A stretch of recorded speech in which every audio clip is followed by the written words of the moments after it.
So, good afternoon, folks. We are here with Jeff and Johnny. How are you gentlemen doing this afternoon? Okay. Doing well, thank you. All right, glad to hear it. So, um, you have some information for us in regards to the Polish. You want to tell us about that?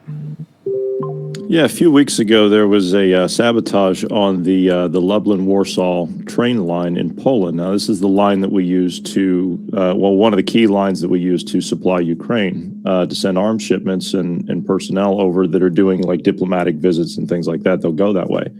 They'll take part of that line. Now, the interesting thing is that when this sabotage happened, when the rail lines were taken out, they took a number of people into custody, except for the actual person that organized it. That person and their accomplice were said to have gotten away to Belarus. Well, the Prime Minister of Poland, Mr. Donald Tusk, said that he's demanding that the Belarusians release them immediately. They want them extradited back to Poland. Well, I'll get back to that in a second. The accomplices that they arrested 5 accomplices that were involved with this whole operation. And at the time of their arrest, Polish intelligence services, their internal security people, and the federal prosecutor's office had them all charged. And within, I think, within the circle of 5 of them, they had around 46 separate Russian passports, and not one of them had any residency permits at all. So they weren't even permitted to live there. But yet they had all these passports, no positive identification. So it goes before a court just yesterday. Was it yesterday? Yeah, yesterday. Or day before yesterday, excuse me, I lost a day. Day before yesterday. And the judge ordered all 5 of them released. No charges, lack of evidence. The Polish federal prosecutor's office and the Polish intelligence services were absolutely livid. They filed emergency appeals to get them placed back into custody, but it was too late. They were already gone. So, Jeff, you had a comment on what that means for a court to do that. It just means that they already had, like, the fix was already in to release those people, the accomplices.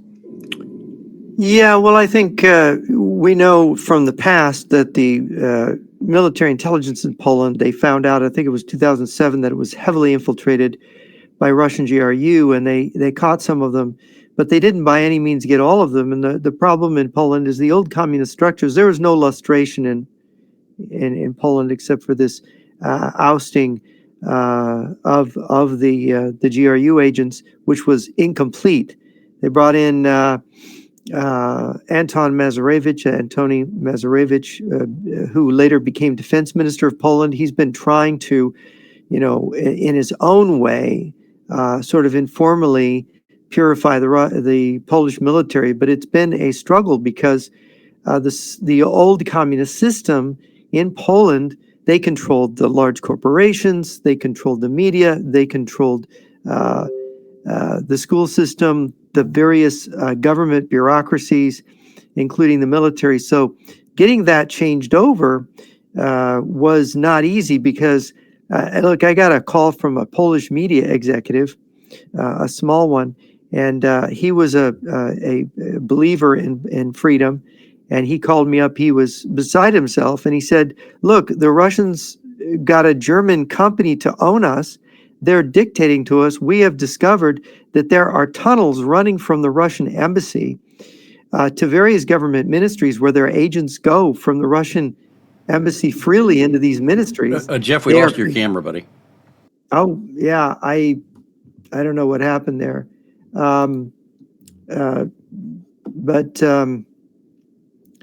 Anyway, the Polish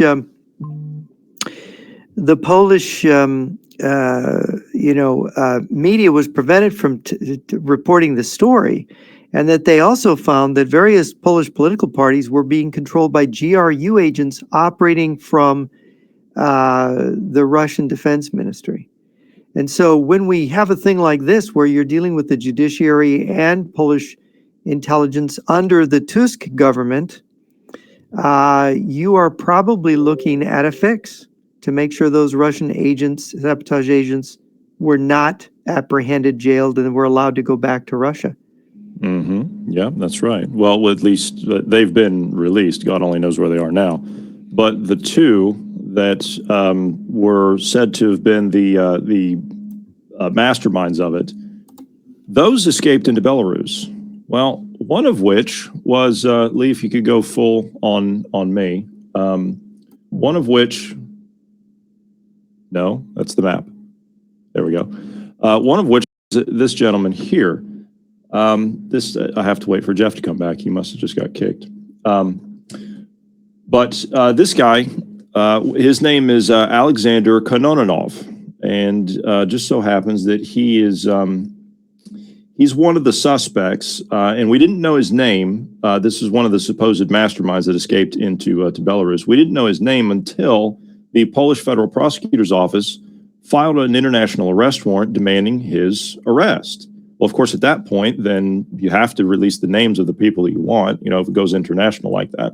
Well, I caught the name of it because they were keeping it from everybody before. And it turns out that this guy, well, you see, he's not a pro-Russian Ukrainian national, like they said. Isn't that what they said, Lee? It was two pro-Russian Ukrainian nationals? Yes, they claimed it was two Ukrainians who were pro-Russian. Yeah. Well, unfortunately, this doesn't play with that. This is a Russian national, just so happens. Now, the fascinating thing about it is that, and I really need Jeff to get back here because he and I were talking about this the other day. But the fascinating thing about this is that this guy is not your typical average everyday Russian. He just so happens to come from a Far Eastern district. If we can go to the map, please. Where he is, or where he's from, rather, is all the way out here. If we can get a kind of a zoomed out view. Well, this is out in the Pacific. This is all the way out into the Sakhalin Oblast, which is out in the Pacific, just below Kamchatka. Now, the Latlawn that I've posted for you, Lee, is in the chat, and that's where we're going to go.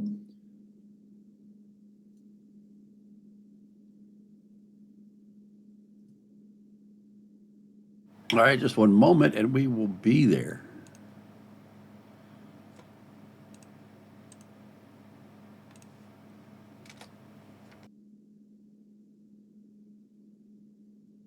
Right. Now we're going to be taking a look at zoom in there. We're going to be taking a look at the building that is on the right of that pin. So what we're going to do, no, on the other side of the road there. So literally where the pin was.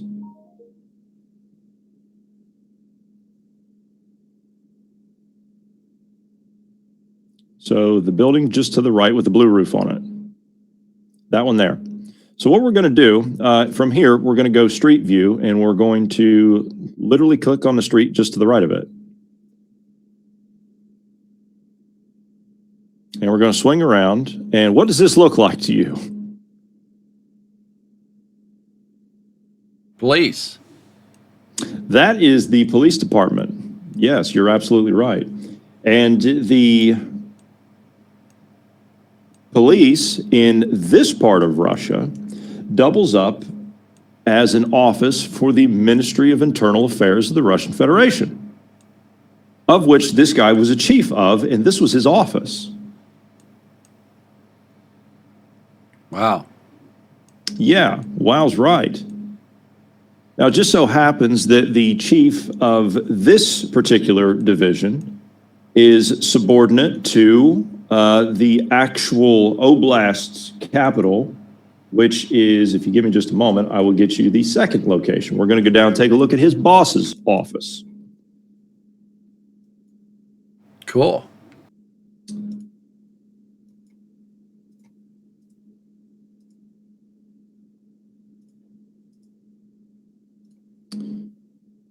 So the next lat lawn is in there now. They love Ladas. They do, yes. And this, by the way, this is also this city we're going to go to next. This is where we were seeing a lot of those flights into Kaliningrad. I'm sure it's just a coincidence, right? Just coincidence, I'm sure. Oh, by the way, this guy's office right here that we were just looking at, the police station there, it sits on the corner of the road that it sits on is 50 years of October, meaning the revolution. Wow. This building here, with the red roofs and the gray roof there, the little, I'm just going to throw that out there. You know what that looks like? Just, yeah, they're not going there, but okay, yeah. Just, they just need to round off this end here a little bit. They're doing this on purpose. Yeah, they're doing this on purpose. They are. Yeah, of course. The red portion of this, so just to the south there, so across the parking lot, there's a horseshoe-shaped building right there. This is the FSB office. You can actually see it, right? It's listed right there. Yeah. Yeah, Control FSB. Okay, yeah, that's what it is. So the building that's pinned, this is his boss's office. And you can, if you want to, you can go street view here and you can take a look at the kind of security that they have on these buildings when you go there. But Jeff, when we were doing, and I'm glad you're back, when we were doing some of this lookup on this guy, the training that some of these guys will receive, one of which was counter-sabotage training that this guy got. So if you want to carry out sabotage operations, then you want to be trained, obviously, in counter-sabotage in another country, because then you know all the ins and all the outs, and you can tie up all the loose ends and make sure there's no problems. Well, in fact, he was actually in charge of counter-sabotage and counterterrorism in an oblast. Yes. And had the rank of a one-star general, I think, because the people of that position would have that rank. So we're talking about a police general. So this is the actual person. Unfortunately, the Polish, they don't agree. They're still claiming that this is a pro-Russian Ukrainian national. So I've gone. The problem is that the warrant that they requested, the international arrest warrant, they gave the name. Right. So as I'm running the names down, do you have any idea how many people in the Russian Federation are named Alexander Kononenov? Do you have any clue? Yeah. I mean, I looked at people and bios and profiles from all the way out here, all the way to Novosibirsk and all the way over into Moscow, like construction workers in Moscow. Right. And I looked at academics with that name. I looked at construction people with that name. I looked at people that own small businesses with that name, people that drive trucks with that name. I mean, just people that work in the oil and gas industry with that name. None of them fit the profile for carrying out sabotage operations other than this guy. You're going to tell me this is not the guy? I don't buy it. It's a good educated guess that this is the right guy. Yes. Yeah. With his background. And by the way, just to point out, and I know this from studying the Soviet system, they will take a general from the KGB or what's now the SVR or FSB, and they will move him over to the MVD, which is the Interior Ministry. And so they switch people around. They'll move them from the Interior Ministry over to the KGB side. And they'll even move people from, this is more rare, between the GRU and there when they're at the rank of general. So this guy, I mean, who knows what his career history is? He may have started out as a KGB Spetsnaz guy and then ended up getting the training in counterintelligence and counter sabotage terrorism later to complete his background. In the U.S., we call that sheep dipping. Yes. Yeah. And it's very, look, you had the most famous case of this, of moving people between agencies. That's the picture of the guy. I was able to get his picture. That's the one I got from that's what I got from the Polish federal prosecutor's office. Yeah. And the interesting thing is I've seen him before. Have you? Yeah, Yes, sir, I have seen that familiar. man before. Yeah, I've seen that face before too. Lee, where do you think you've seen that before? I saw him on Russian television. Yeah. Interesting. Yeah. I've seen him before. He was interviewed on RT once. Johnny, remember the that attack on that auditorium 2-3 years back? Yes, Yeah, sir, where they I do. shot everybody inside, and people Right, just sat there during the assassination. right. Well, the And it was shootings were Security Bureau fake. that was the ones that Yeah. were sitting there. Yeah, and was he one of the Yep. faces that we saw Sure in enough, that? he did look like one of those guys. He Because looked he looked like the fat guy that was pushing the woman down. That's who he right, looked like. right. But Yeah. I don't know. I'll have Could to it be go. the I still same have all guy? the video. I'm gonna have to go back and look. Yeah, go back and look at the video and see if you can place that face. Because you know what? That struck me as a face I'd seen before, and I immediately flashed back to that because we looked at that Well, video over and over again quite a bit. yeah, if he's who that possibly could be, then he would have been one of the FSB guys. Right. This guy here, hang on just a second, I've got the photo right here, would have been this guy. Where's my scene switcher? Here we go. It would have been this guy.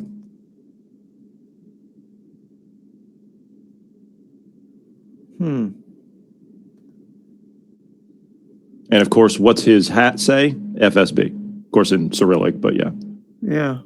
Yeah, that's interesting. And these are the people that arrested those supposed Tajiks, were they? Or were they Uzbeks? Yeah, no, they were Tajiks. And Right. as you can see, he's wearing the same sweatshirt that he was wearing in the auditorium that night. Right. Yeah. They all had color-coded The T-shirts. blue sweatshirts. Yep. They had the blue that's right. sweatshirts. Yeah, and you could tell them. You could pick them out, and they were sitting and they were looking at each other, and they were, Yep. and it looked like the armed attacks were fakes. Yeah. They were really They were all dressed like this. Yeah. Yeah, that's right. Blue jeans and blue shirt. Mhm. Yeah. Yeah, which indicated, I mean, when you look at it over and over again, you realize this is some kind of staged event. It's not Oh yes. Oh, absolutely. not what it's Yeah, presented to be. no, Why they no, burned it- down that place, it's an interesting question. Yeah, and this guy, you're going to tell me that this guy he was literally the guy that was doing the arresting the next day, a few Yeah, hours now later. is that the Come same on. face? Is that the same That face is as our guy? This is not the same face as our guy, but this guy I believe is Ross Vardia because he's been near Sergei Lavrov before in one of his official security details. Ah, so he's an FSB bodyguard. No, he's the National Guard, whatever Ross Vardia. Roz Vardia. Yeah. Right. So, but yeah, still blue sweatshirts. He's wearing he's got the same wristband on his left arm as he's sitting in the chair. You can see it. I've circled it. And then the next day, as he's arrested, there's the same wristband. They all got the same material to wear for the event. Yep. So they could recognize each other. Sure. So, and you can see them through the video. You can see them that they're talking to each other. Everybody's running out of the theater, and these guys, they're just calmly just sitting there. As everybody's piling out, the columns are going out through the stairwells and the doorways. These guys are just sitting there and they're drinking their drinks and talking to each other. Yeah, Yeah, eating popcorn. I couldn't believe it. They were eating popcorn while people were being massacred. Yeah. Yeah, it was absurd. It was absurd. But this is the terrorist attack on Russians that they used to put on their TV and scare everybody. Yeah, well, it's interesting. Well, they took out, 200 feet of track. There were two bombings on that rail line. One was 1 meter of track. The other was 200 feet, but the train did not derail on it. So that is usually repaired pretty quickly. But it was a major act of sabotage against a rail line used to supply Ukraine. Yes. Only took a short time to repair it, though. I think they had it fixed in like a day. Yeah, that fast, huh? That's pretty good. Yeah, they have, sections of track that they can actually load onto a flat car and roll it out and drop it in. And then they just have to splice it in on each end. So it really doesn't take that long, especially on that commuter rail line that they have there. That's commuter and freight. So they're ready to deal with that. They've got it standing by to pick it up and set it on the car. So, because you can't, main rail lines like that, you have to have the ability to repair them quickly. Otherwise, the blockage of that rail line will take days, weeks, even up to a month to get corrected if it takes days to repair it. Yeah, I guess what you want to do is take out a bridge. Yes, and the Ukrainians have been doing that to the Russians quite regularly now. Of course, taking out a bridge is harder. You have to actually know what you're doing. Yes, yes. We've been helping them So- with that as much as possible. Yeah. So anyway, back to the original. The Polish prosecutor's office and the intelligence services. There's not going to be anything further out of this because everyone's gotten away. So they've released everybody. So and the Belarusians, they're not going to turn these people over. And he's the Russians back aren't in gonna turn them over. Belarus or Russia, Of course. drinking vodka, going, this stupid Polish government. Yeah. So it won't matter. The Polish Constitutional Court banned the Communist Party. I was telling you before we started, Jeff. That's good news, right? Or you would think so. Yeah, except the people in the ruling party, who are mostly Russian agents probably, under the Tusk government, are laughing at them for being idiots, for not being in the right party. Because the guy, just like the Communist Party USA says, we're not running a candidate. Join the Democratic Party. We just need to keep a few comrades here to keep the lights on, but go join the Democratic Party. I remember that as I was growing up, I remember family members talking about how they, because back in like was it the 60s and the 70s, they were actually, the Communist Party would actually run candidates, but they didn't have to do that anymore. Yeah, they didn't have to do that anymore. And I mean, they would say, well, because we had old school Democrats in the family and in the circle of family friends and all that stuff. I mean, they weren't like far left, crazy, radical, whatever, but people would try to tell them, the conservatives of the group would try to tell them, hey, do you understand that the communists have actually gotten into the Democrat Party? And they just wouldn't hear of it. They wouldn't hear of it at all. Yeah, well, I was told by a communist that in 1982, I was at a meeting and he said, we're taking over the Democratic Party through its left wing. Look, they used to run Angela Davis and Gus Hall as their candidates back in the 70s and 80s. And all of a sudden, it's like the Communist Party said, no, go out and vote Democrat. We're not running a candidate anymore. So. All right, where do we want to go now? Has Maduro given up yet? No, he has not given up, but yesterday Trump said that we were going to surround and attack Venezuela. So we've been tracking that. There were B-52s flying off the coast, and we flew 3 refuelers into Brazil just southeast of Venezuela yesterday, actually last night. We were refueling in Brazil? We're sending refuelers down there because if you look at the NOTAM that the U.S. issued over Venezuela, the vast majority of that area was over southern Venezuela. What I noticed is that Lula da Silva has been sucking up to Trump. And Lula da Silva, of course, is really an ally of Maduro, an ally of Raul Castro. I don't know if you saw Raul Castro came out of retirement at 94 and chaired a meeting of the Cuban Defense Council. Did you see that? They have dragged him out of the grave and put him back up. I think he's really in control. He's just sort of in light control. I think he's reasserted control now. It's almost seamless. They're saying he's the boss of the country now. The poor, what is his name? Cortez? Diaz, yeah. Melon or whatever. He's taking a back seat. He hasn't been invited to Moscow. No. Raul Castro is doing it, and it's kind of funny to see the old communist, the old guy that the original Cuban communist himself, sitting there at 94, the oldest communist leader in the world right now, the senior communist leader in the world, older than anybody. He wasn't even invited to the Victory Day parade. Well, or maybe he was, but he didn't go. Oh, you would have thought that he would have been like a guest of honor. Are you sure he wasn't there? I don't think so. I mean, we saw everybody else. We saw Lula. We saw Maduro. Everybody was there. I think that that he is been semi-retired. I think the reality is behind the scenes he's sort of like the Pope. He's got this authority and this prestige among these other people, and I think they've dragged him out because but by the way, he looked fit, which is interesting to Yeah. me. He Yeah, looked you did say. 94. He was thin. He didn't really look frail. He didn't look sick at all, and he was chairing the meeting. So, and there was all their generals sitting there, and of course they were talking about, uniting with Venezuela and Nicaragua and making sure that their interests in the region were maintained. And of course, one of the targets here is the Venezuelan oil, which Cuba depends on. So this is Cuba's oil lifeline. They're not getting oil from Russia anymore. They're getting it from Venezuela. And China is too. And I think we're going to find out that the Colombian government is not a reliable ally of the United States. I think they really got flanked politically from within. The FARC has never had so much control in the country, even though FARC is technically legal now, which is a big mistake.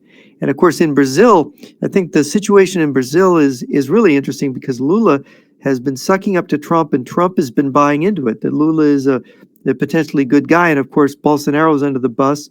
Bolsonaro's been dragged off to jail. He was supposed to be the Brazilian Trump. Nobody remembers him. Yeah, he took us. He when he was running for president, he got stabbed. So he's got a colostomy bag from that. He almost died from an infection of it just before they put him on trial, and now he's in prison or in jail. He was wearing some kind of a bracelet or dog collar or whatever in house arrest, but they've put him in prison. He's really a martyr for freedom in his country, and the United States government, the president, is not saying anything for him. This is disgraceful. And the president's saying, oh, Lula's a nice guy. We need to do more business with Brazil. I mean, Lula is tricking Trump. And the idea that he's going to surround Venezuela by using Brazil as an ally or in Colombia, that's preposterous. And so there's no way. He does not have, Trump may think he has Venezuela surrounded. He does not have it surrounded. And he's going to be very, very surprised when he finds out how much the Russians have there, if he doesn't already know. By the way, Lee, Johnny, I heard this or read it this week that people are starting to say that it's nothing about drugs that we're going against Venezuela, that it's believed they have intermediate range ballistic missiles and nuclear warheads, and that's the real reason we're going after Venezuela, that it's another Cuban Missile Crisis. But they won't say it publicly. It is. Yeah. I don't believe that there are nuclear weapons there, but the intermediate range missiles, absolutely. Now that we have discovered the entrance in the mountain where they're actually bringing them in, that's what that large we showed you before. I'll go find it if you guys want to talk about it. Hold on, I'll go find it. I got it. Intermediate range ballistic missile tubes at the top of that mountain. They were hollowing out, showing that they have, there's got to be an elevator system for reloading missiles. They've got to have reloads there. Who knows, a few dozen missiles could be launched off that site. Who knows what they've got inside that mountain. This is a missile base.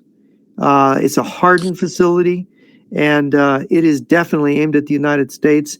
And look, here's a reason why. Remember what President Kennedy did in the Cuban Missile Crisis in October 1962. We put a quarantine on Cuba, preventing any Russian ships from delivering nuclear warheads or missiles. And they were very concerned with the operational status of the Russian intermediate range ballistic missiles in Cuba, and whether they had the nuclear warheads deployed on them, because they could wipe out Chicago, they could wipe out Washington, D.C. So here, Trump puts on a no-fly zone over Venezuela, right? No aircraft. What is that for? Is that the same thing as a quarantine? That's a quarantine by air. And do you think they're letting anything get in by sea? No, I think it's the same thing. They've quarantined. Look at that. Look at the rebar for the opening of that freaking underground mountain. That is incredible. This is not a small space underground. And rail tunnels, double track rail tunnels running inside this thing. And what we did, that's where they're bringing the missiles in. Because when you look at the roadway going in, so they offload them up here at the airport, which is just up here. okay? Mhm. And they bring them in. Well, they come straight into the military base, right in through the front, and the first thing they do is turn left and go straight in. This is the entrance. Well, That brings them right around. if you bring in nuclear warheads when the satellites aren't overhead, or if there's a gap, you don't expose the nuclear warheads much to air. And if you get them in that mountain, my understanding is once those nuclear weapons are deep inside that mountain, you can't tell whether they're there or not. Right, right. Once they're underground like that, you don't know. Yeah. So- So this is the concern I think the administration has. I think they realize this mountain is a missile base, intermediate range Well- ballistic missiles that can reach Washington, D.C., and certainly Well, it hit a is. good part of the country. Yeah. It is. Maybe hit New We York. looked at it and we're like, when we first looked at it, we're like, those are missile silos. They're putting IRBMs in there. And do you remember the platform? You remember the concrete platform that's just on the other side of that ridge? Do you remember that, Lee? Where they've built this concrete, this paved concrete road right up there. They've built this massive circular platform up there that's solid concrete. So it comes right out of that mountain, right? There's an entrance that comes right out, and they can just drive right up there. Well, they've got to place S-400s up on that mountain. S4, S500, whatever. Yeah, Whatever they can, whatever they've got. S-300s, whatever they've got. You know, I'm not sure. There's been a rumor that they've got S-500s. I haven't seen a confirmation of it. You guys haven't seen those. Have we No, spotted I haven't seen S-400s? anything that says that there's S500s there. The only thing I have seen is S400s, S300s, S200s, and S125s. Well, And I've got S-400s imagery would of do all of the that. job. Yeah. S-400s should do the job for stopping bombers and fighters. Of course, we would have to use those 200 cruise missiles we have aimed at Venezuela to take out those air defenses. Well, if they use the JASSMs, the JASSMs can fly right through the Russian radar. So the U.S. was able to get some Russian radar systems and take it out on the range. And what they did was they flew an aircraft straight at the radar that they could pick up with the Russian radar. They then released a JASSM from that aircraft and flew the JASSM right through the Russian radar, not rotating, fixed. And they flew the JASSM right through the radar, and the Russian radar never detected the JASSM because the JASSM has the radar signature of a bumblebee at 100 yards when it hits you. That's clever. So yeah, really it comes down to, I think, what we're looking at a Caribbean crisis like 1962, and I don't believe that Maduro is going to fly to Moscow and leave the regime, and that they're going to give it up because it's too valuable. And right now, the way Putin is operating, it's a finger in your eye if you ask them for anything. They're taking Ukraine, they're taking all of Europe, they're going to keep their missiles in in Venezuela, and they're going to take over the rest of Latin America. And the Chinese are right there with them doing even more. And we don't even know what they've got in Nicaragua. We haven't gotten to it yet. No, they've been building there. Yeah, we should look at that because Daniel Ortega invited them in I think it was the summer of 2022 when the war in Ukraine had started. He invited the Russians in to build military infrastructure there. Yeah. So we're going to have to do Nicaragua when we get time. We just, it's just one thing after another right now. Yeah, it's huge. so You need an intelligence agency to do this stuff. Yeah. That's what I tell everybody. I tell Liam, I tell you both. I'm like, if we had a quarter of what these know-nothings have in these positions, if we had a quarter of that, do you realize just with that, what we could get done? Just a quarter of it. That's it. So there's that. We still do more before 9 a.m. than most of them do all week. That's true. That's true. Yeah. We don't have a quarter, but we still get more done. That's right. So the other thing is, Lee, were you aware of the fact that Putin made a statement the other day, just before the meeting with Witkoff and Kushner? And he said publicly, that Russia is not going to attack Europe. They have no plans to do so. But if the Europeans want war, then Moscow is ready for it today. Yes, absolutely. I saw that. In fact, we put it on the news. Also, I just want to let you know there's a 747 from somebody said it was from Belarus. It's actually showing that it came in from, where did it come from? Algiers, landing at Caracas as we speak. Thought that was a little interesting. This is what that looks like. Well, they haven't stopped the flights. Since Trump has put this quote no-fly zone in, the flights have not stopped. I mean, they've still got planes going in and out of there, so it's not like they're paying any mind to it. So we in other words, it's huff and puff. Yeah, Trump. yeah. I mean, if you look at the actual, like, these are the flights outside of Caracas right now. Where's the no-fly zone? Mm-hmm. Right. So yeah, where's the no-fly zone? And I wanted, with the administration being huff and bluff and sort of incompetent, I wondered what Lee thought about this business about the allegation that Hegseth, Secretary of War Hegseth, ordered these survivors of this attacked narco boat. He didn't order it. He didn't order it. It's already proven that he didn't order it. That was the whole story was bullshit. He never ordered it. He was not the one. He was not the one in charge of it. So was it Halsey? No, it wasn't Halsey. It was a local. I think it was a rear admiral that was in charge of it. That actually did it, and it's already been proven that he did it. This is just another case of Democratic media or Democrat media spreading false narratives to create investigations. They want to investigate Trump. They want to investigate the Pentagon. They want to investigate Hegseth. And it's all smoke and mirrors. It never happened. The documents are there. The order of battle is there. They talk about the fog of war. The other thing is that from what I'm understanding now, they were both Hellfire missiles, and they were both fired from the same aircraft. It was a double tap, and they both had the same data stream in the laser. So the second one was already on the way before the first one hit. So they intended to hit it twice, is from what I'm understanding. That was the plan from the get-go.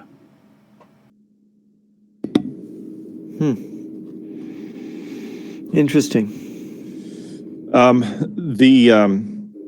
The meeting that took place in Moscow, you covered that, Lee? Yes, I assume. And nothing was done. 5 hours inside there, and they didn't get anything accomplished. Right, they got nothing accomplished. And look, Kushner and Witkoff meeting with Putin. You're talking about? Yeah. 5 hours.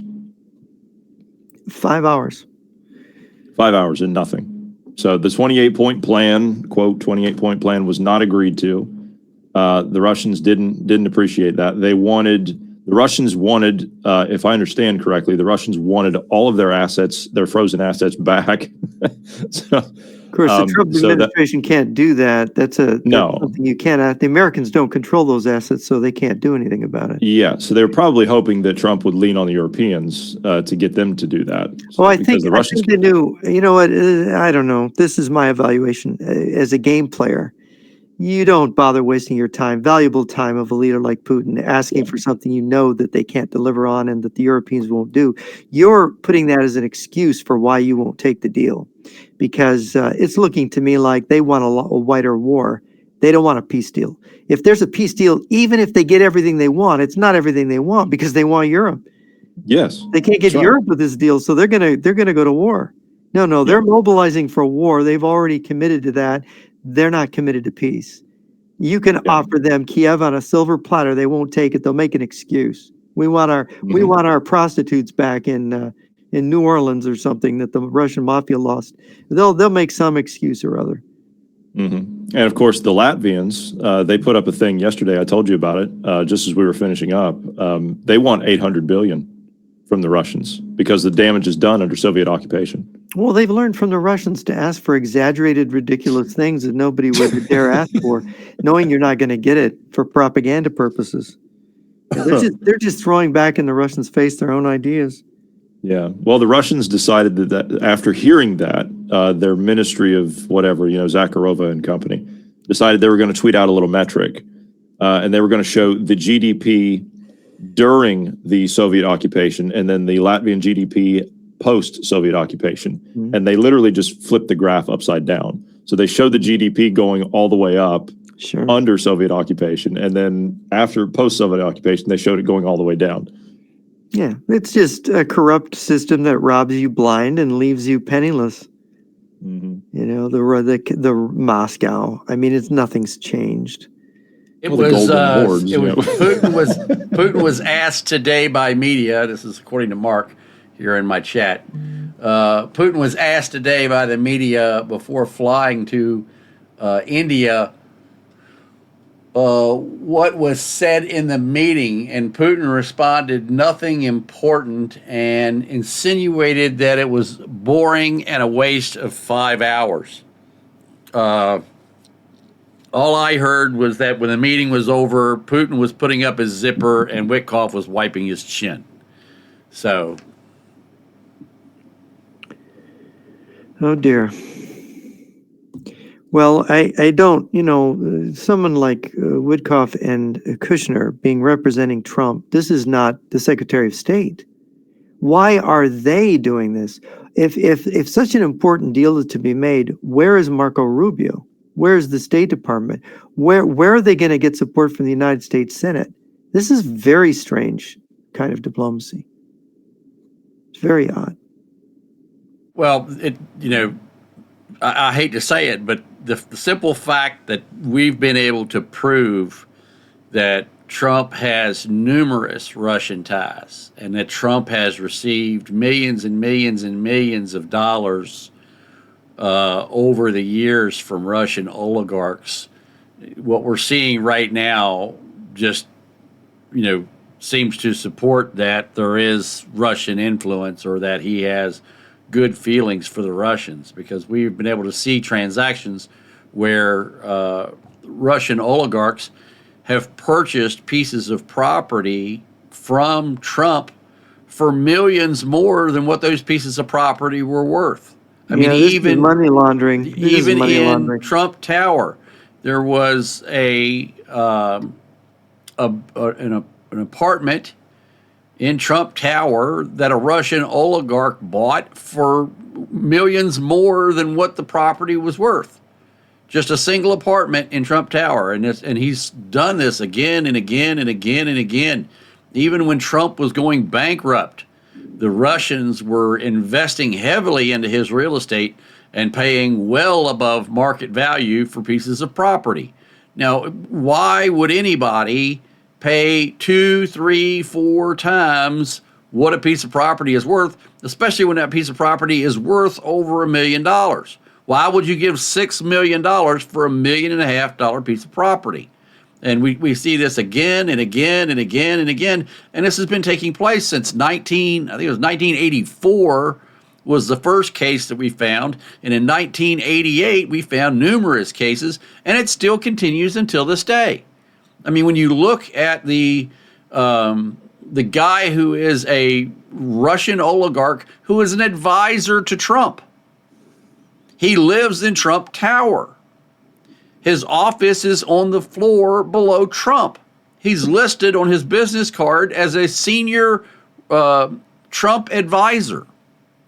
And there are numerous photographs of this guy with Trump. We did a dossier on Trump and the Russians. This was like over 6 months ago. And we showed photographs of this guy with Trump. And when Trump was asked about him, what did Trump say? I wouldn't know him if I saw him. Really? He's one of your senior advisors. He's lived in your property for more than 20 years, and you wouldn't know him if you saw him. That just makes absolutely no sense to me. There's something else that Johnny and I were looking at the other day. We were looking at Witkoff's family background and, of course, Kushner's family background. Why are these the guys that are picked? And you've got something called the Belsky Partisans. It was a Jewish partisan group that ended up being absorbed into the Soviet partisan system, which is really weird. And these are Kushner's grandparents. And they ended up in a relocation camp and a displaced persons camp in Italy somehow, all the way from what became the Western Soviet Union, and then they ended up in the United States.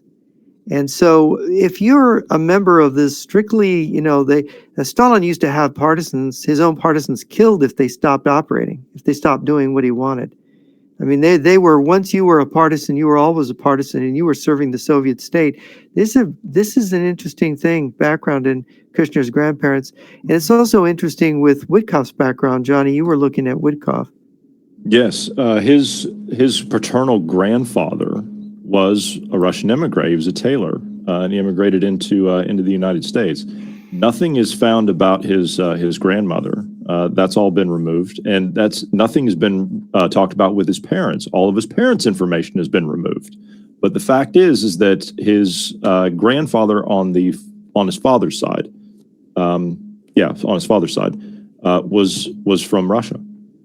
So, and it's just so happens, and then there's that, and then we were looking at all the other people that have surrounded Trump within the administration that have ties to these other networks. You look at Jack Posobiec, you look at Steve Bannon, and these people. You look at guys that have been put in the State Department like Darren Beattie. You look at these people, and look at the ties that they have. Look at the connections they have. Look ties at to China, ties to people like Miles Guo, ties to Alexander Dugin in Russia. Yes. Yep, that's right.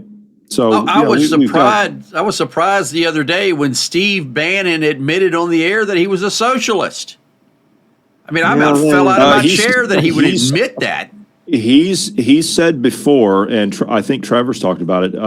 He said before that Bannon's did he say that he was a Leninist at one point in time? Well, that was a long time ago. There was an article about that. He called himself a Leninist, but of course, in the context, and I followed that.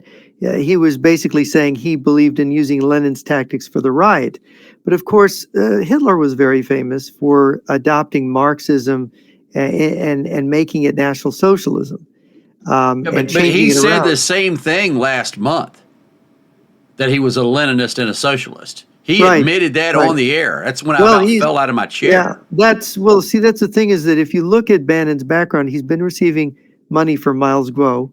And what is said in the Chinese diaspora community, Mr. Wang of Luda Media openly says it, Li Mingyan, they say, Miles Guo, he's a very, very high-level agent of the CCP. This is what they will say.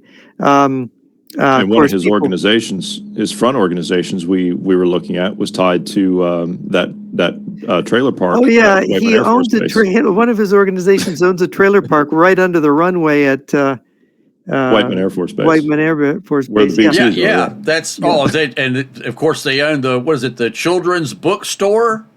The warehouse, the school supply store. Yeah, the school supply facility next to another military base. And look, this all goes back to Chinese espionage in the United States that the FBI has been going on for a decade, and they have done goose egg, nothing about it. I know of not a single. They did charge, they arrested that one Chinese dude at Sunspot in New Mexico. Was he ever convicted? Not that I'm aware of. That was a big deal, and nobody has said a word about it ever since. We know exactly what he was doing. We know people who were there and who were involved and told us all about it. We actually went to Sunspot and showed people why the FBI raided there. And that's because the Chinese were using SDR radios that were feeding data straight into the internet connection there and feeding RF from those SDRs about U.S. experiments taking place at Holloman and White Sands. That's all they were doing, was monitoring what was going on in Holloman and White Sands and sending all of that information back to China. We know that for a fact. U.S. government won't say a word about it. FBI hasn't said a word about it, but that's what was going on. I'm actually, the thing that you showed, Lee, and I don't know if you can pull that up now, but the thing you showed on, I believe it was a spectrum analyzer a few weeks back about the transmissions that come off of these windmills, the Chinese windmills that goes back to China. Yeah. That, the way that you described that and watching those data transmissions go, that was absolutely terrifying to see that. and knowing that we do it nothing about shocked it. me because they didn't used to do that. I've been watching this for years, and that's brand new that the Chinese are sending out data over these windmills. That's only been going on for a short period of time. These are 'Cause the windmill factories, the windmill Yes, generators the wind that the farms, Chinese yeah. have all over the Western U.S. Yes, all over Yes. the U.S.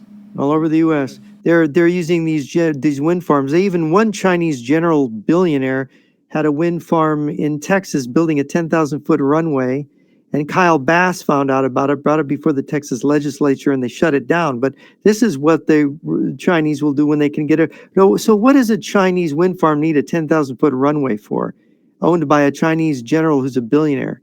Is that are we looking at an invasion of the United States being planned here by these? And are these wind farms forms of energy for use by Chinese invaders while our grid is shut down? What do you think, Well, Lee? it could be, and it's also a communication system for them now. Yeah. Well, what and do we know what they're communicating? Is this is all in code, right? We have no idea what they're communicating, and I'm trying to pull it up for you now. But it's absolutely insane what we're seeing when it And they comes to became what they're active when? broadcasting. When did these broadcasts become active, Lee? I just started seeing them a little bit over a month ago. Wow. See, we're getting closer to the big war, to the big one, World War III. We're getting really close to this. And the strategy, and I'm going to reiterate it, and I heard it from a Mandarin-speaking GRU colonel who defected to the United States, Colonel Stanislav Lunev, who was a friend of mine. And you've met him, Lee. You know who he is. He was the highest-ranking defector to ever come out of the GRU from Russia. He worked under the Soviet Union and the Russian Federation. He was there after the fall of the Soviet Union. And he said after the fall of the Soviet Union, it was all about getting together with China to set up the future invasion of the United States. They had figured out how they would divide North America between China and Russia. Russia would get Alaska and parts of Canada. China would get the lower 48 states. And other countries invited in for looting rights. And it was a stealth invasion. He said the Operation, what was it, Weserübung, the German invasion of Norway in 1940 was the model. They were going to use that, the idea of a stealth invasion. You could go right through fleets by using merchant ships that were supposedly loaded with goods for Walmart, but instead you'd have tanks and troops inside. You would be able to infiltrate troops into the country before the invasion. You would use neighboring countries like Mexico to stage equipment. Look, there's a podcaster in Mexico who drove that freeway the Mexicans built for the Chinese between Ensenada, a port the Chinese control, and San Diego. And the contractors told him that the Chinese had said, "This is our highway for invading the United States." So they're planning to and this come is here. their communications backbone that we're looking at right here. And this just lit up about a month ago. Yeah. Is that right? Normally, See, it's this is just very these alarming. pulses right here. These pulses right here is what you normally get. And that's just to synchronize the lighting and all of the power on all of the generators. And now we're seeing streams of data coming out of these things. When That they one on the right. activate, when That they one activate right their there. forces, yeah. Yeah. I'm sorry, when they activate their forces, they will need a way to communicate with their forces that they have smuggled into this country. And the other crazy part about it is that, these towers are tall enough that they could have, HF antennas built into them. And so they could talk around the world. If they put a VHF antenna on the tops of these things, they could easily talk from wind farm to wind farm to wind farm across the United States. They easily do that. And with the HF antennas installed into them, they could talk around the world. Here's a technical question, Lee. Does this kind of communication system suggest to you that they might be contemplating wiping out all the satellites? Sure enough, and even if the thing is, if they were to know that they were going to do that, if they had a time that they were planning on using an EMP and wiping out all of the satellites, these systems, they could electronically disconnect them from their antenna at the time that the EMP would take place. So they would disconnect the electronically disconnect the antenna. The systems are inside of metal boxes, so they're already protected by a Faraday cage because there's a metal box around the outside of them. And so they could set off the nuke and seconds later be right back on the air again with these things operating. And the fact that they're continuing, look, a windmill farm does not need a data stream like this. There's no windmill farm in the world that needs a data stream like this. One of my best friends, he's dead now, but one of my best friends used to build these things. He was in charge of building wind farms all over the world. That's what he did for a living. He did all of the contracting to write all of the agreements, all of the equipment, so on and so forth, and used to take me out. In fact, he was in charge of all of the contracts for all of the windmills that are out in Sweetwater, Texas, right here in Texas. And there's hundreds and hundreds of them out there. And he'd tell me all about how this was done, how that was done, take me around, show me this is the transmitter site, this is what we've got, this is the linking, that's why all the lights over here blink together over here, all the lights over there blink over there. He showed me all of this years ago when he was still alive. And so this is what I'm picking up just from the KLW World News headquarters here. These are all of the windmill sites that I'm picking up from just this one location. I'm not bringing this in from all over the world. This is just from our antenna on the roof of the studio. This is a World War III communication system. It's what it looks like. See, this confirms, this is what's really disturbing, is you talk to a defector 28 years ago, when did I meet him? 98, 27 years ago. You talk to a defector, he describes this as the plan, and now you're seeing the elements of this plan being put together, and you have to say, look, they're on track. They're following this plan. They're going to attack the United States. We are the target more than Kiev is even. I just had an argument with a Chinese guy online, and he said, "You run your mouth now, wait till 2027. Yeah, year 2027 is constantly coming up. I'm finding it everywhere is when this war is going to begin. Lee, the one that's going on the far left, those streams that are over there. What exactly? Whenever you see a long stream like that and then it That's stops, a data you see stream. a break. They're just sending out long things of data. It's Okay. You know, what I really want to do is I'm going to do it here. I've got to get the money to buy one, but I'm going to get a Kraken SDR. And I'm going to get that Kraken SDR, and I'm going to write down every single one of these frequencies right here. I can go right up here and get the exact carrier frequency. And I'm going to identify where every single one of these is. And now here's the question. Can these sites, can they communicate with each other? Absolutely. So they can do that. All they have to do is to have a receiver at the other site, and then, you know, there's nothing saying that they're not receiving information from China now through satellite And that or through the that could be internet through any one of these. or through, excuse me. Are these just transmitters we're seeing, or are these receivers as well? Well, they could be receivers. Most likely they're receivers as well. So for every single one of these is a transmitter, you're also seeing a receiver. And see, this is what they're supposed to look like. See this pulse right here?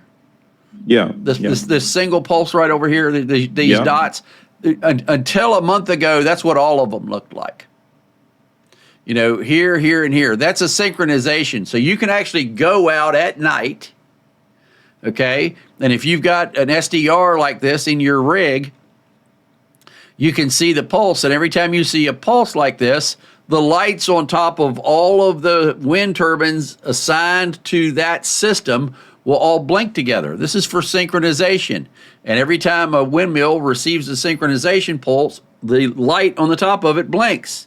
And it shows that that windmill is online, and also shows which company or group that windmill is associated with, because they all look identical. You know, they're all, when you're out there looking at the wind turbines, you can't tell one from another. But if you go out there at night, you'll see that one flash in one pattern and the others flash in another pattern, and you can have 2, 3, 4 different patterns out there blinking at the same, you know, they're all blinking together, but each group is blinking together. And I've seen as many as 4 different groups out there blinking.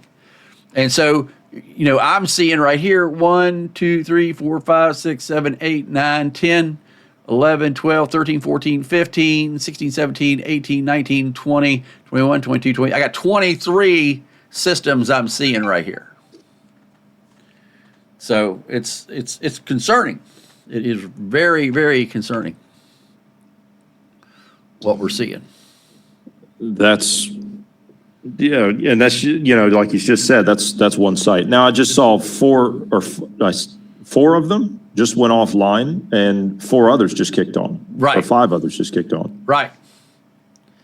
So, this is 24 hours a day. Yeah. And so to think that something is not going on, why else are we seeing these data streams here? I live, outside of Dallas, and these pulses here are not, this is not conducive with anything that you would normally see over a standard radio system, especially the frequencies. So it's absolutely insane what we're seeing. And the size, now the data packets, so each one of these, normally it's just a pulse. So this is the difference. See this line right here? Yeah. That's the pulse. That's a packet of data. Yeah, but that's normal. No, the pulse is normal. This packet of data isn't. Yeah, that's not normal, but the pulse that you see, just right. The one to dash is normal, but these ones that are longer, that's data. This is data. This is data. That's data. This is data. This is data. So, I want to go and, like I said, I want to get a Kraken SDR, install it on top of the Intimidator, set it for UHF, and go out and find it. I mean, I can show you where some of these are. I can actually drive to them. I know where they are. I've already done the research here. I wonder if the solar farms do the same thing. I don't know, but I'm going to find out.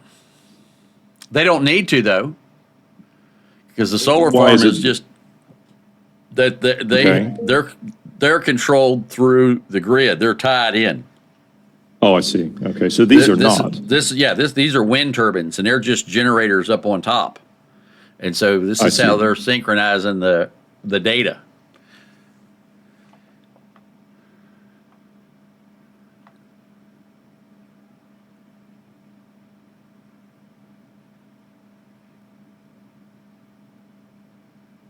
What did Kevin say?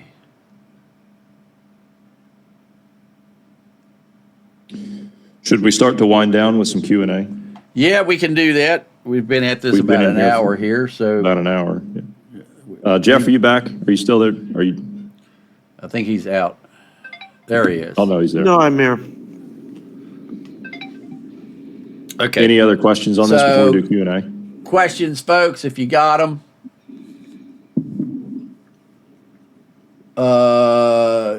Johnny, what is your X account? Anderson 10X13 or 10X3, I think. Yeah, 10X3. If you would put that into the chat and I'll post it. I should. Yeah. Have to double check it. I don't really use it. Okay. Yeah, questions only in the chat, please. Oop, wrong one. There you go.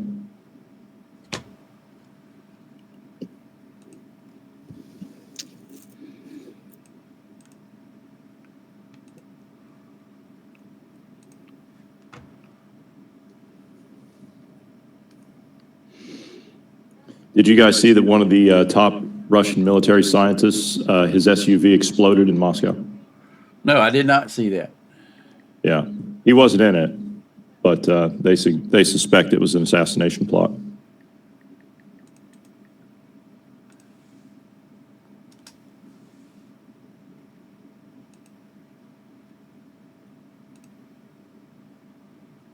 I like the barcode. Yeah, I just picked something. For me to do the profile completion, I had to do something. Yeah, roger that.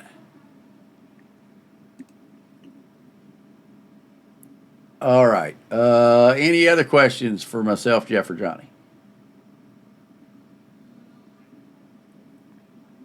And also, we missed the first little bit of this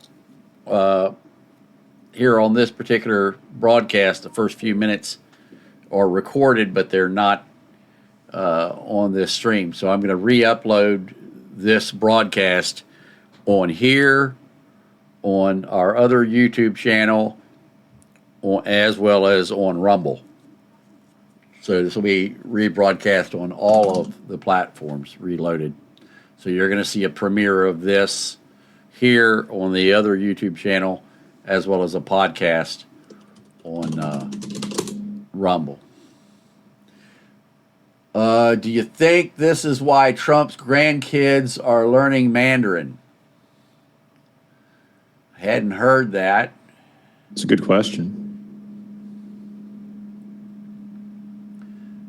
If the plan is for China, Russia to ultimately take the U.S., would we expect things overseas to take off first, or would it take off here first? I think it'll take off overseas first, is what I think it would do. And the plan is for Russia to get Alaska and Canada, and China gets the United States. And we've already seen documentation that shows that Canada has already divided up the property in the United States.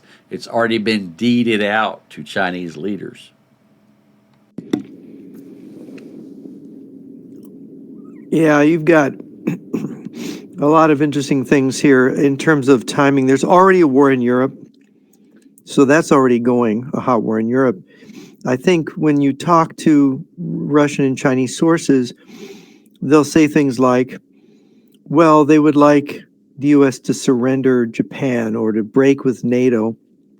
They would like to threaten the other countries into breaking relations with the U.S. so that they could make Europe neutral at least, make Japan neutral, and just come after the United States. And that way no other country will interfere, because they want to own the other countries. They don't want to have destruction in those countries, because they want those countries to then rebuild Russia and the damage, and they want to be able to control the economic resources of those countries after a war with the United States. So that's what I understand from the defectors and others that I've talked to. So however that plays out, if Europe is not going to play ball, if Japan's not going to play ball, they're just going to have to do it the hard way. And that might be some kind of EMP attack, knock out the satellites, destroy the power grid. Just once the Americans collapse, and everybody else is going to surrender, right? Well, the Japanese are in serious trouble in other ways. Their shellfish industry is in some serious hurt. We were taking a look at that last night, and this is because of, they've not admitted it, but this is because they've been dumping hundreds of thousands of tons of radioactive water from Fukushima into the ocean, and it's killing all of the sea life up and down the coastline. That's a staple for Japanese diets. You're muted. Yeah, fission nuclear power is very dirty, more dirty than a full-blown nuclear war. So people are so afraid of the radiation in a nuclear war. Fukushima's put out more radiation than a dozen nuclear wars would. People don't realize that. And Chernobyl was the same. Only Fukushima's worse. I think, wasn't there 2 nuclear reactors at Fukushima that went? 2 went. 2 right. melted down, yeah. And they're just pouring out radioactivity. So the poor Pacific Ocean wondered when it was going to show up in the sea life. I stopped eating Alaskan salmon some time ago.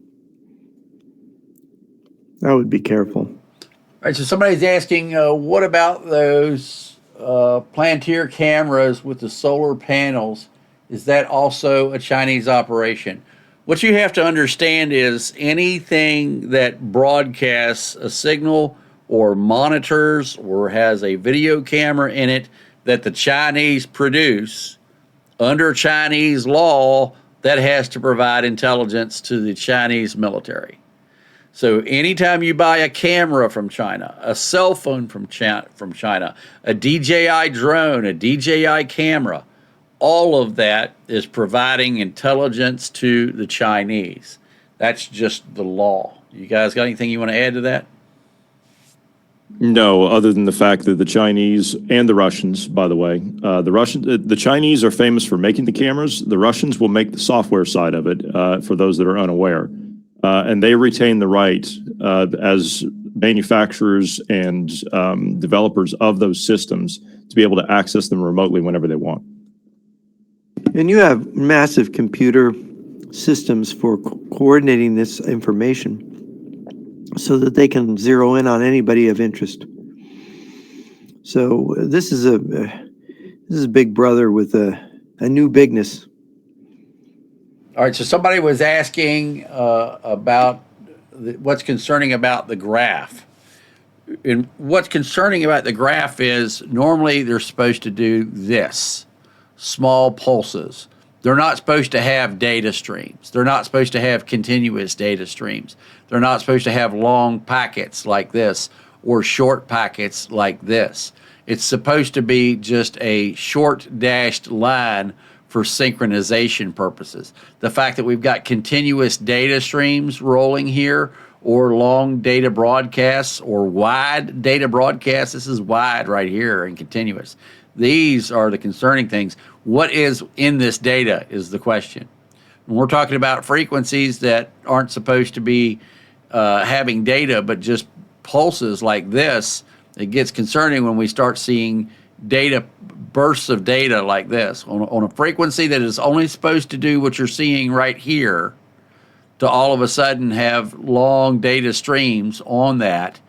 Now, some of these may be legitimate, something, a 400 megahertz trunking system or a control channel or something of that nature. But when we are seeing frequencies that are known to only be putting out data packets like this for synchronization purposes, and all of a sudden that frequency goes from putting out a data pulse like this to puking out a data stream, that's concerning. So that's why this is concerning, what we're seeing here. Yes, Jeff? This has got to be a lot of volume of data. What kind of data would they be transmitting from the U.S. that would be that They large? could be getting anything, stuff they're picking up.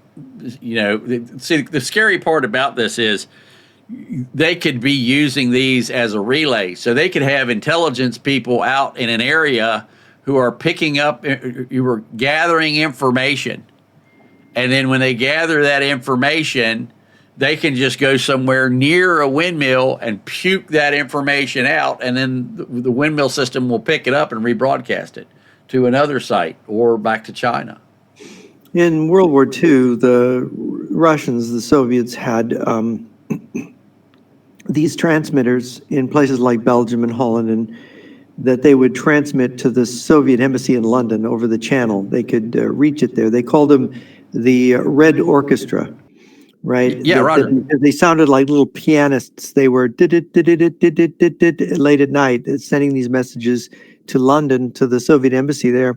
And of course, the Gestapo was with little mobile vans trying to zero in on where these broadcasts were coming from to catch them before the broadcast ended. And they had so many of these sending information. I mean, the Third Reich was like Swiss cheese, totally penetrated by the communists.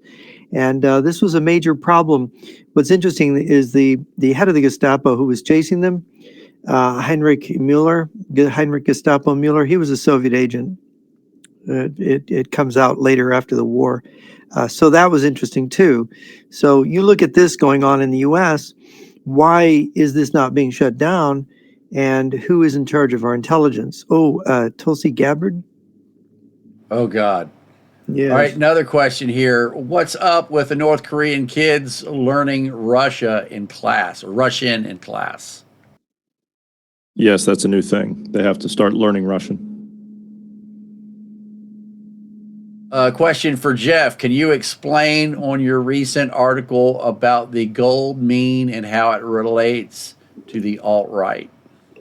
The golden mean, that was Aristotle's notion that you avoid extremes. You go to the reasonable middle, and it's in the middle that everything works best, the middle way. And of course, with the alt-right, there's some certain extreme views that distort your view of reality, that bring you out of reality, and it's very dangerous, and you become susceptible to Russian propaganda. The Russians are clearly behind a lot of this anti-Semitism and the alt-right. They've been using it and manipulating it. So the golden mean is your way of avoiding this kind of ideological distortions.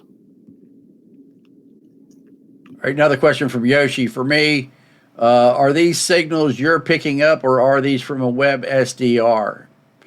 These are signals that are coming in off of the new high gain antenna here on top of the KLW World News headquarters. So I know that these are all local and that it's original signal because we're picking it up on our SDR here inside the studio. So I need to get a Kraken SDR. And so we're going to do a fundraiser for a Kraken SDR, and we're going to install that Kraken SDR on top of the Intimidator. And then once we install that on top of the Intimidator, we're going to go out and find these signals. So we're going to show you where each one of these is coming from. So that's going to be our next fundraiser. If you want to donate to that, you can do it in the chat now. I have a question regarding these signals.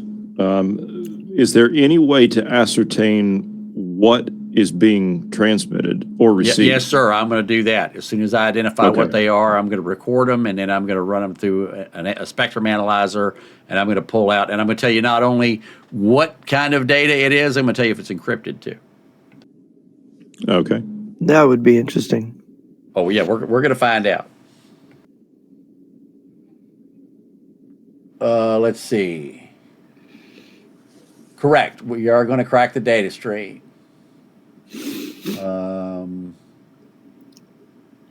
Let's see. So we're going to find that out, Kim. What we're going to do is we're going to go out and find out where these signals are being broadcast from and if there's an echo to them. So what we'll do is we'll put a high gain antenna up on a mast up on top. So basically what I want to do is I want to put a SDR up on top of the mast of the Intimidator, and then have that SDR broadcast through the Wi-Fi, because I can put the SDR up on top of the mast with an antenna, and then have the SDR communicate via Wi-Fi, and have that communicate back down into the server inside the Intimidator.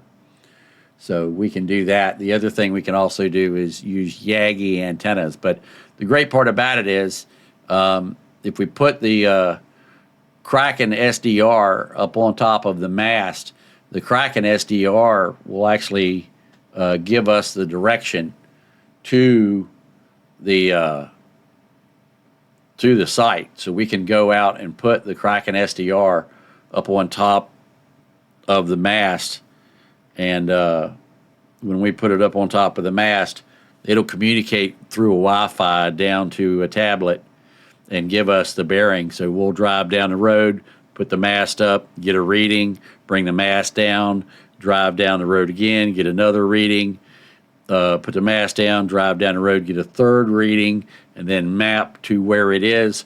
We'll drive to where they think it is and then put up the mast again. And so in a matter of an hour and a half, I can track down each one of those signals. So it may take an hour per signal, so it may take a day or two to find them all, but we'll be able to do it. So thank you, Yoshi. There's $20 towards it. So anybody else wants to donate towards the Kraken, now's the time. Let's see.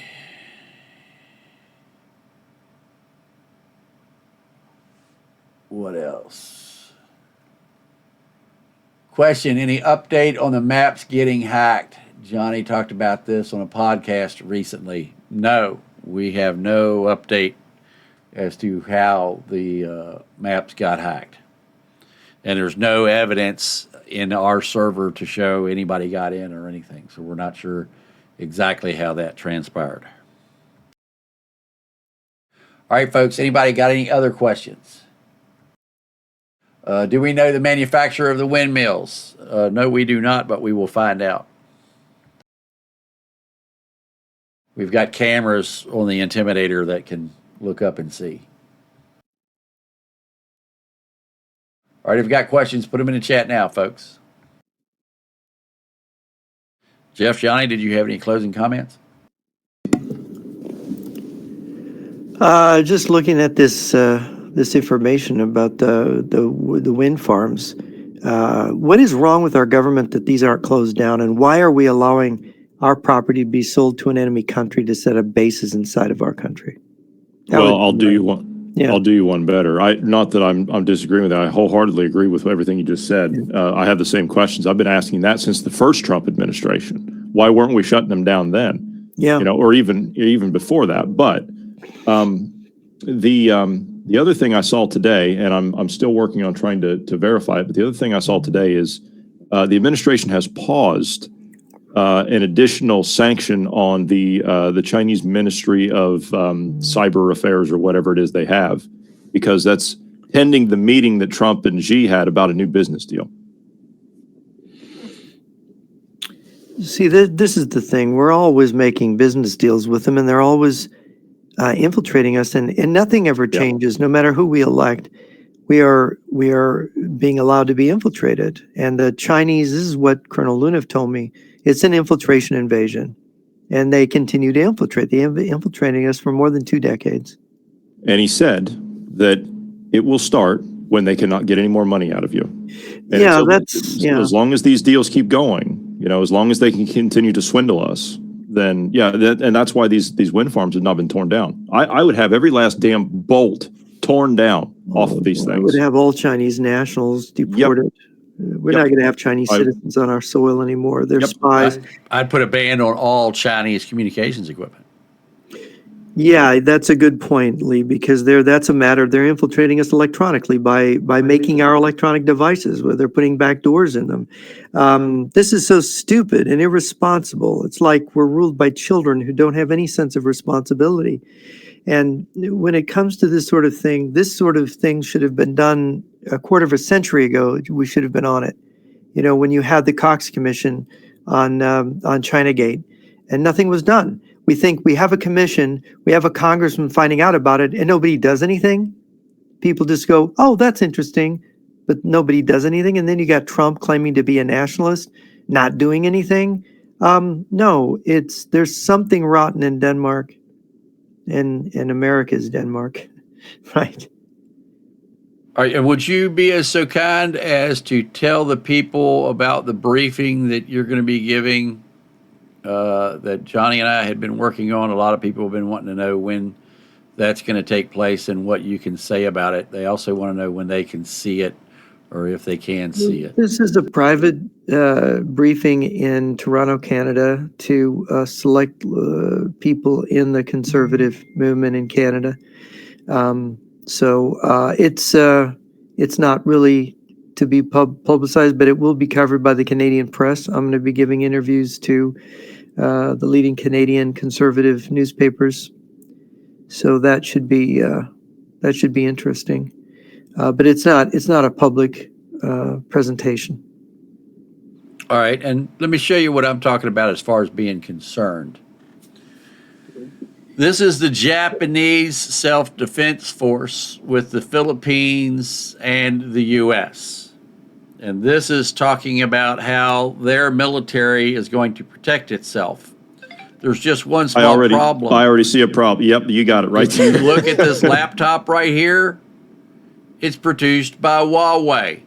This is a Chinese laptop, and the Japanese military is using a Chinese laptop for their battle plans. How asinine can you be? And see, because the Japanese are in cooperation with the United States, well, guess what? They're getting U.S. intel across that. That's a U.S. ship that the Japanese and the Philippines are on. And they're using a Huawei laptop. This company, do you either of you recall that we had actually detained, or I think it was the Canadians detained the daughter of the PLA general that owns Huawei in Canada, and we asked for her to be extradited, but the Canadians released her. Yeah, well, that's the thing. The Canadians have told me, Canadian conservatives have told me this country has been taken over by the Chinese. And they saw Trudeau, the previous prime minister, and I think the same could be said for the present prime minister in Canada. They are basically just agents of the Chinese. Yeah, it's getting crazier by the day. Absolutely crazier by the day. I mean, this has been coming on for years. 1997 in Canada, the Royal Canadian Mounted Police and the CSIS, the Canadian CIA, did a joint study called the Sidewinder Report, which was classified much longer than it should have been because they didn't want the public to know. And the Sidewinder Report said we are being infiltrated by China through the Chinese criminal syndicates out of Hong Kong. Triads. The triads, and that they are using money laundering through urban real estate, sort of the way the Russians launder money through Trump's real estate ventures, to basically buy politicians, buy positions in the Canadian government, and that if we don't get our handle on this, we're going to get taken over from within by the Chinese. Immediately, the report was suppressed. It wouldn't be discussed. They wouldn't do anything about it. So it was already too late in 1997. That is 28 years ago now. And of course, now it's been declassified. And when I was in Canada, I mentioned it in the speech that I gave last year in Canada. And young college students were coming up to me saying, how can I get this report? And nobody had ever heard of it. Some of the older military guys had heard about it, military intelligence guys, people my age. But the young kids didn't. I was glad I got some of these kids to know it, but goodness knows what their professors will do to them when they come up with this report. But yes, they've infiltrated it. It used to be that if you were not a Canadian citizen, you could not own business property in Canada. Now you got all these Chinese that can come in and own business property, and they basically own the Canadian government. And I had dinner with a former member of Canada's Parliament, who the Chinese managed to unseat from her seat. And she told me, when you go back to America, tell your friends, Canada's been taken over by China. All right, we got a couple questions. Somebody want to know what the SDR feed is on the spectrum analyzer. It's not a feed. That is directly from the SDR here at the KLW World News headquarters. Why are our people not telling us? They never tell us, is why they're not telling us. Kevin Timmer tells us that the United States Coast Guard runs the U.S. wind turbine database. I find that a little interesting. Yes, I do agree we have been sold out. The Chinese embassy in Trinidad has said that they want to build wind farms on the island. Find that interesting. Also, they have built wind farms all over Cuba. The Chinese have built wind farms all over Cuba. It's interesting that they want to put them in Trinidad because we just put a whole bunch of brand new military hardware on Trinidad. Yeah. Let's see here. There are still Marines in Trinidad, and this is for questions only, folks. Also, if you want to donate towards the Kraken receiver, now's the time to do that. We've got 70 bucks. I think a Kraken is 500 or more, so we're about a fifth of the way there. Mini routers on the China belt, or mini routes on the Chinese Belt and Road Path. Yes, there are.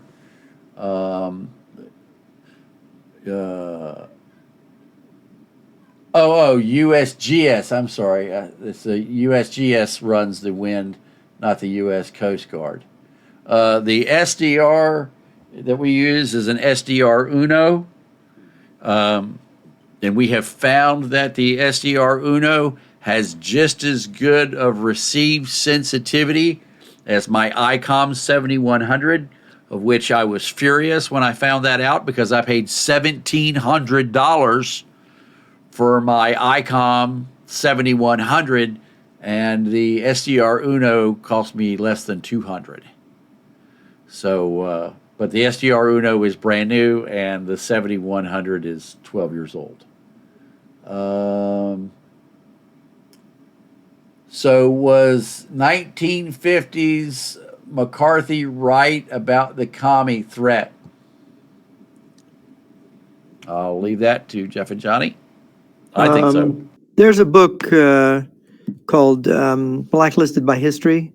It's written by M. Stanton Evans. It's about McCarthy, and it gives the real history of Joseph McCarthy. No, he was right.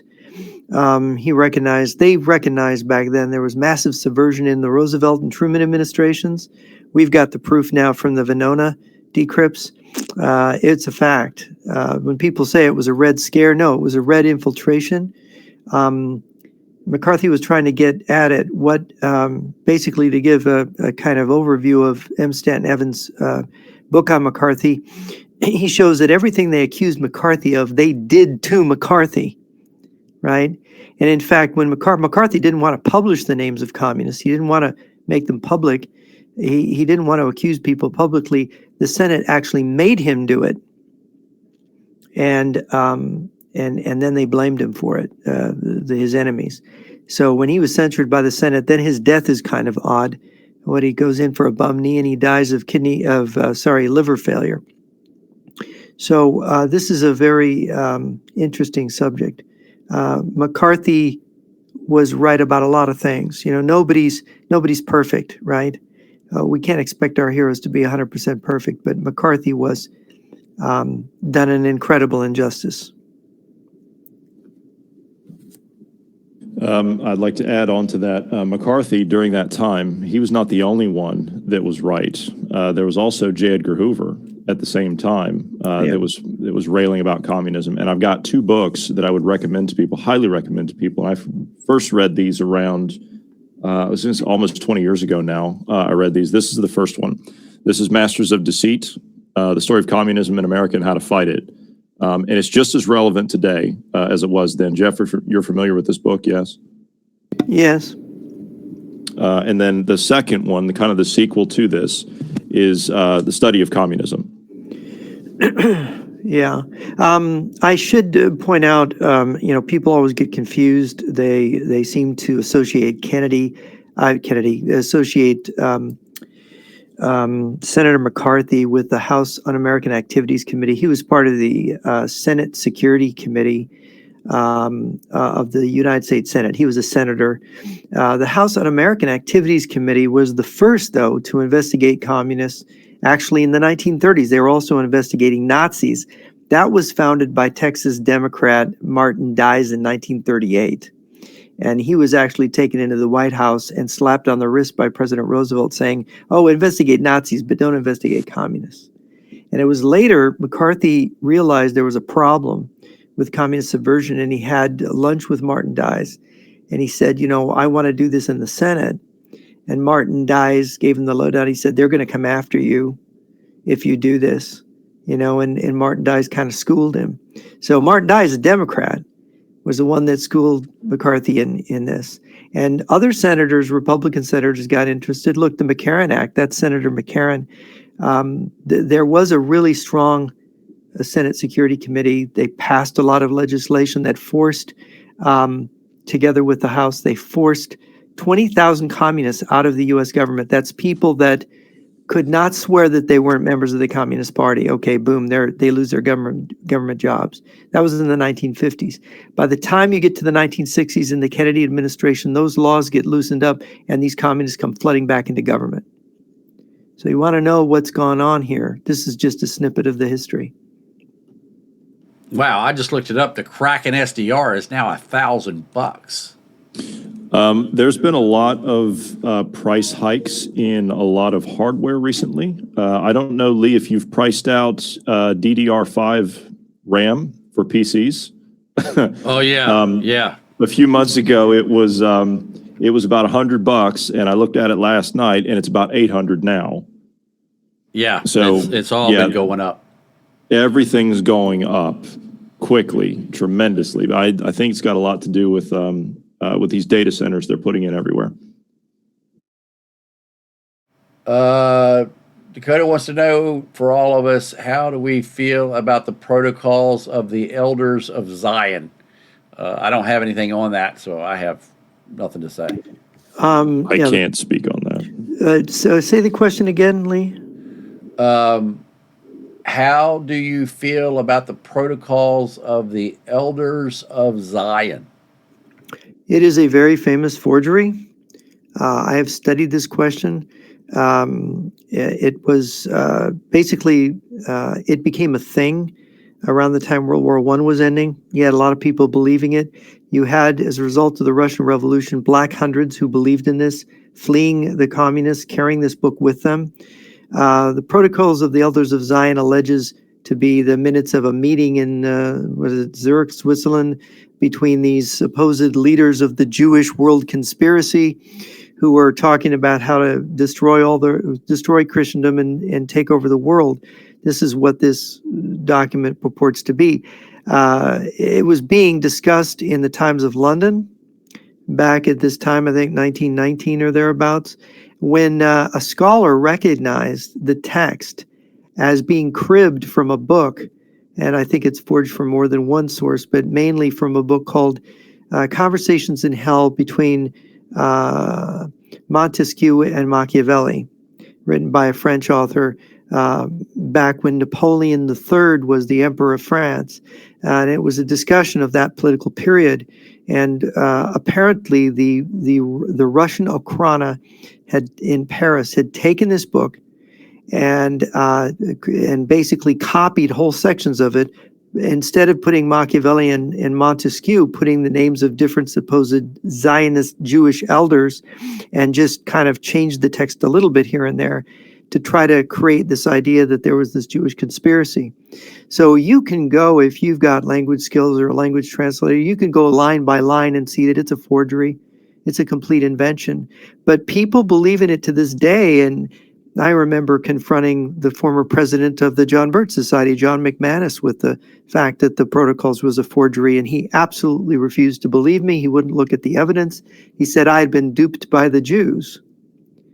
So, yeah, it's a forgery.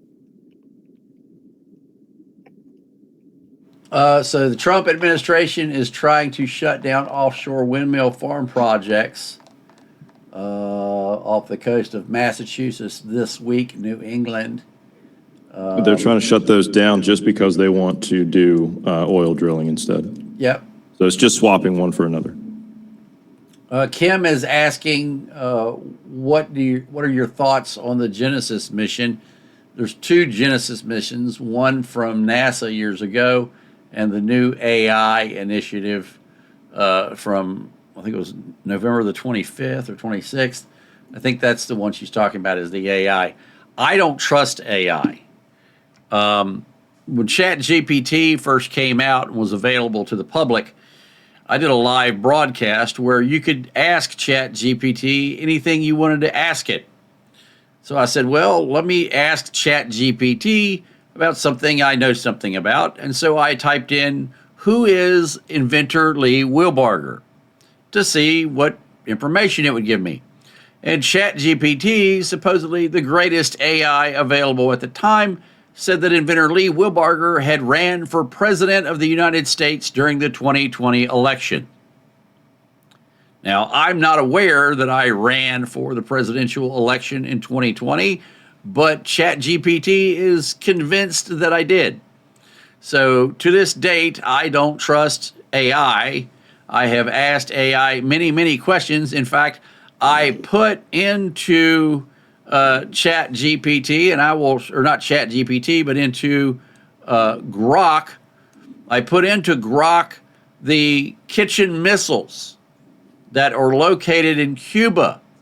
And I asked Grok to identify what was at this longitude and latitude and what it saw in this image. Grok promptly responded that we were looking at rural farmland and that a mass of kitchen missiles lying on the ground was irrigation pipe. So I am not a AI believer. Your thoughts? Yeah, it's nonsense. Look, I've spent decades studying certain subjects, so I ask whether it's Grok or ChatGPT or the other one, and I'll ask them, and it's always biased. It's biased towards the left. It's hiding certain facts. It's obvious that there's some kind of enemy of the United States input into these AIs. I think the Russians And maybe the Chinese have gotten in there and they've tweaked the data. Remember, garbage in, garbage out. It's just a computer. Well, they also the people that write these algorithms. Remember, we were talking about the college systems. Trump wants to bring in 600,000 Chinese students. That's still on the table. It's being talked about at the moment. But garbage in, garbage out. These people that are hired by these tech companies, they come from these anti-American institutions. They're fed these Marxist-Leninist ideas in the institutions. And that gets programmed into the algorithms, and this develops the bias that we see. That reminds me, a friend of mine, a researcher friend of mine in Michigan, called me up, and he was writing a piece, and he was using AI to help him, and it was about certain narratives connected with and it suddenly spits back at him that he was wrong in what he was writing, and then it gave him a complete Marxist, new, Marxist twisted version of history and culture. And he was dumbfounded. He showed it to me, and it's like, and so if you're a college student and you're thinking along conservative lines or patriotic lines, and you read that, you are guided back to a Marxist point of view. That's right. Now, I saw the other day where a guy had taken AI and he had done what's called a jailbreak, which is when you allow AI to say whatever AI wants to say. And what he had done is he had taken this AI and he had allowed the AI to control robots. And so he had a robot there with a pistol, and the pistol was firing. It had a laser aim on it and was shooting little plastic pellets. I can't remember what they call it when they do the airsoft or whatever it is. Airsoft, yeah. So he had a little airsoft pistol, and he gave it to the robot that's controlled by the AI. And so he asked the AI, "Would you ever shoot me?" No, I would never shoot you. Under no circumstances would you ever shoot me. Oh, no, I would never shoot you. So the guy says, "Here, let's role play. Let's say I'm a bad guy."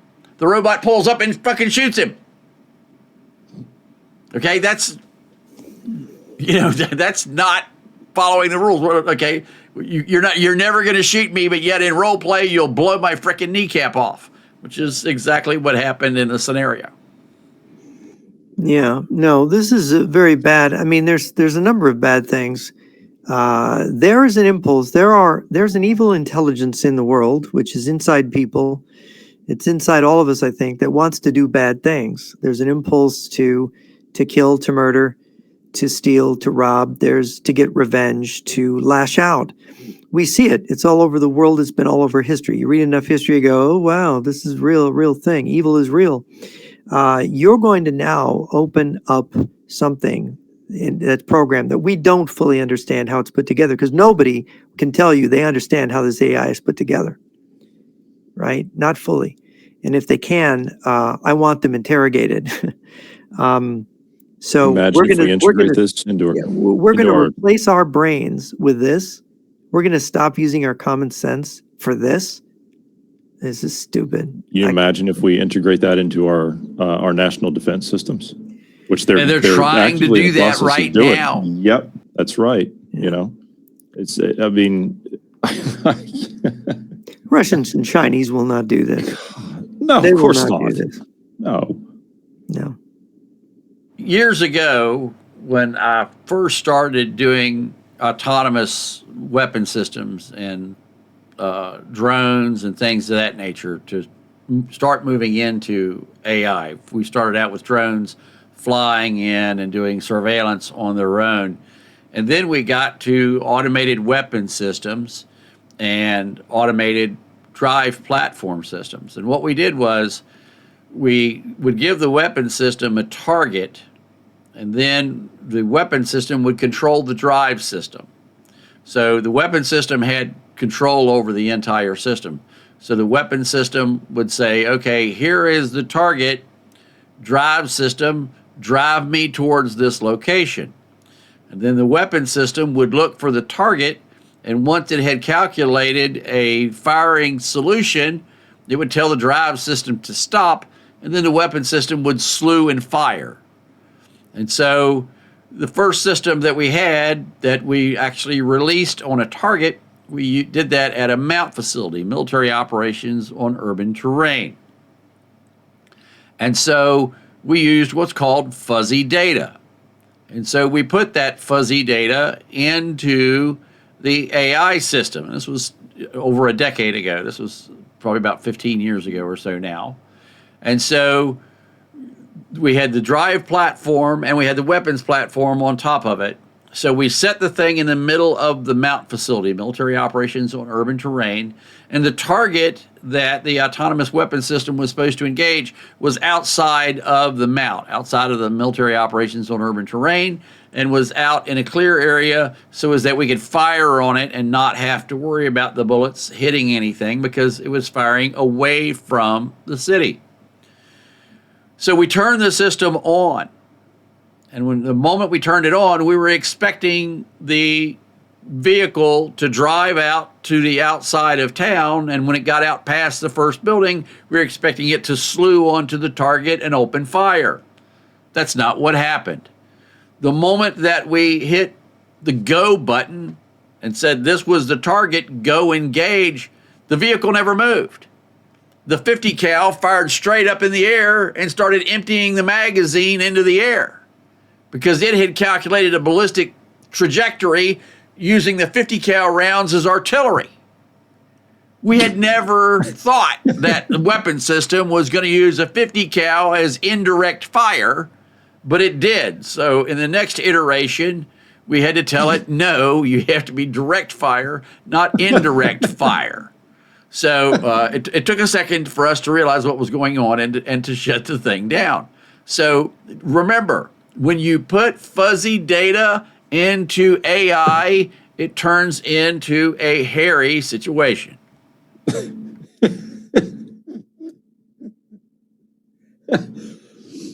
Your thoughts? This is the future. I laugh at this stuff. It's really sad. It's sad that we're it's not that we're considering this. It's like you said, we're integrating this now. Like this is being worked in now to our systems. Like this is going to replace people, with this stuff. It's just, and I use it. I mean, I use it in certain aspects. If I need to look up something, it is faster, but I need to double, triple, and quadruple check things when I do look it up. Because you get it as part of a default in your searches now. It's worked into that. When I got a new phone, these things come with, I don't know if you guys know, but these things come with like 4 or 5 different AIs already pre-programmed into the software. Good. Oh, yeah. So Samsung's got one, Google's got one, Microsoft's got one. And then every other little thing in there, they've got one. I had 5 of them, and it took me a day and a half to get it all turned off and removed. And I'm still trying to deal with one of them that's stuck on there. So, and it's dumb. Lee, do you remember the photo that we were running last week of the new TU-22M, the one that the Swedish had? Yes. Yeah. So I put that through the AI, the Samsung AI. It's called Bixby. I put it through that. Do you know what it told me? It was a paper airplane. This is a jet. Oh, that's good. That's what it told me. Good. This is a jet, and it's flying in the sky. Hey, it's better than irrigation pipe. It's better than irrigation pipe. Yeah, that's true. All right, so we have another question here. When do we start raining in Turkey, and do we have nuclear weapons there? Good luck on raining in Turkey. They have been a two-headed beast for forever, and Turkey does whatever is best for Turkey. They don't care if they're in NATO or not. And yes, we do store nuclear weapons in Turkey. Your guys' thoughts? We do, and so do the British. We're not the only ones. So yeah, good luck trying to get trying to deal with the Turks. They do whatever's in their interest. So, and we still sell them stuff. The British just did a deal with them. They're going to get, I think it's 10 billion worth of Typhoons. Turkey is the second strongest NATO country in conventional weapons. They have a huge inventory of vehicles, military vehicles, artillery. They're quite strong. They're rather impressive. They have a history of not getting along with the Russians, which I think is to our advantage, and they have an interest in Azerbaijan. I think that Turkey has been infiltrated, and I think that Azerbaijan is a gambit in which Turkey's been drawn on because Gaidar Aliyev's son is in charge of it. Gaidar Aliyev was a longtime head of the Azerbaijani Communist Party and KGB. So I think Azerbaijan is really with Moscow. These people who think Azerbaijan are independent have rocks in their head. They've not aligned it. I think that they put pressure on Armenia to force Armenia to come begging for help from Russia. And the Armenians are trying to beg for help from Trump now, from the America. So, frying pan into the fire thing. But Turkey and Azerbaijan, Turkey's kind of just another country that's being suckered by Russia that's a natural enemy of Russia. That's how I view them. Johnny, any thoughts? No, I agree with that. I think I think Turkey's been infiltrated. If you look at, and the Russians, I mean, Putin was just there not long ago, and they're doing this whole thing now. There's Putin's been doing these tours that he's doing to all these different countries and throughout the European, or not the European, the Asiatic bloc, and he's making a big deal about Russian free visa-free Russian travel or something like that. And I think Turkey's part of that now. All right, so the next question is, do we have any thoughts on the coming war between Israel and Iran? I think if it happens, Israel will kick Iran's derriere just like they have many times before. You guys' thoughts on that? I think the Middle East is complicated. The Russians initially supported, when Stalin was there, initially supported Israel, then switched to supporting the Arabs. But I don't think they lost their agents in Israel and their agents in the Arab world. And of course, that Iran is basically an associate regime of Russia and China. They have a sort of liberation ideology form of Islam there. So I think that there's been an attempt by Russia to control the Middle East through using a scissor strategy by controlling both sides of the conflict. I think that they use that and they harvest anti-Semitism as well as harvesting pro-Israeli positions to exacerbate the conflict and use it for their own ends. So I don't think it's a straightforward who's going to win.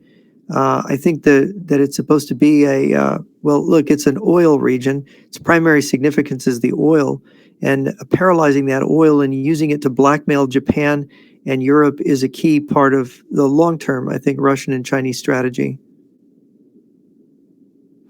Johnny?